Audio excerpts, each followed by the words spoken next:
মূলত মায়ের প্রতি ভালোবাসা। এখানে মায়ের প্রতি যে ভালোবাসাটা প্রকাশ পেয়েছে সন্তানের, এটা আসলে প্রত্যেকটা সন্তানের মনে অবশ্যই নাড়া দেবে। কারণ হচ্ছে মায়ের প্রতি যে পরিমাণে ভালোবাসা থাকা দরকার, যতটুকু ভালোবাসা থাকা দরকার, এই সিনেমাটিতে শাকিব খান সর্বোচ্চ অভিনয় করে এটাই প্রকাশ করেছে যে মায়ের প্রতি সন্তানের ভালোবাসা থাকা অবশ্যই প্রয়োজন।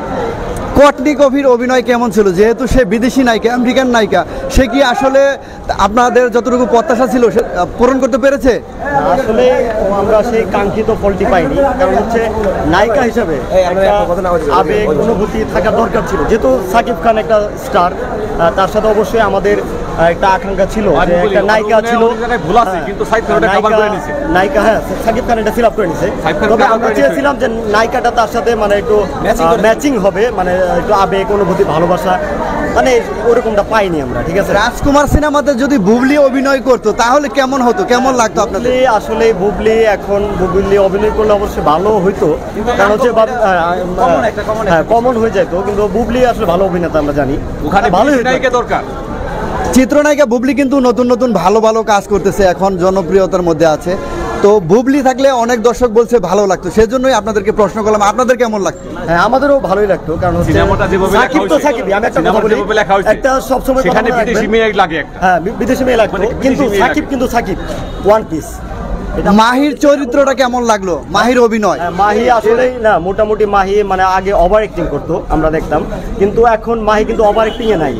এখন সে অভিনয়, যেটা আসলে লিগেলি আমরা যতটুকু তাকে স্ক্রিনে পেয়েছি এবং সে যতটা অভিনয় করছে, লিগেলি মনে হচ্ছে যে না, সে একজন অভিনেতা বা অভিনয় করছে। ভালো লেগেছে, খুব ভালো লেগেছে। আপনি কি মনে করেন প্রিয়তমার থেকে বেটার হয়েছে এই রাজকুমার সিনেমা?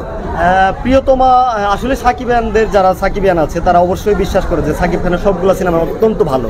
ঠিক আছে, তো প্রিয়তমার চেয়ে হ্যাঁ অবশ্যই তাকে টক্কর দেওয়ার মতো একটা সিনেমা। কারণ এখানে সাকিব বলতে মানে সাকিবের সবগুলো সুপারহিট, এখানে বলার মতো কিছু নাই।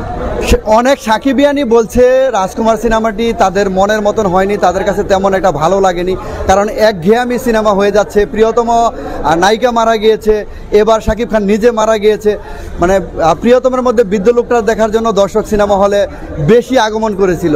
রাজকুমার সিনেমার মধ্যে শাকিব খান মারা যায়, এটা শুনে অনেকেই সিনেমাটি দেখতে আসে না। তো আপনারা কি মনে করেন, আপনাদের মতামতটা কি? না আসলেই আমরা আসলে যে কথাটা আপনি বললেন যে একঘেয়েমি হয়ে যাচ্ছে সব কিছু, আসলে আমরা চাইতে যে সাকিব খান অ্যাকশনে আসুক, লাভ প্লাস হচ্ছে অ্যাকশন, এই দুইটাতে আমরা মানে আশা রাখি যে সাকিব খান পরবর্তী যে সিনেমাগুলো নিয়ে আসবে অবশ্যই তাতে ভালোবাসা থাকবে, প্লাস হচ্ছে অ্যাকশন। আমরা চাচ্ছি পরবর্তী সাকিব খানের সিনেমাগুলোতে অ্যাকশন থাকুক।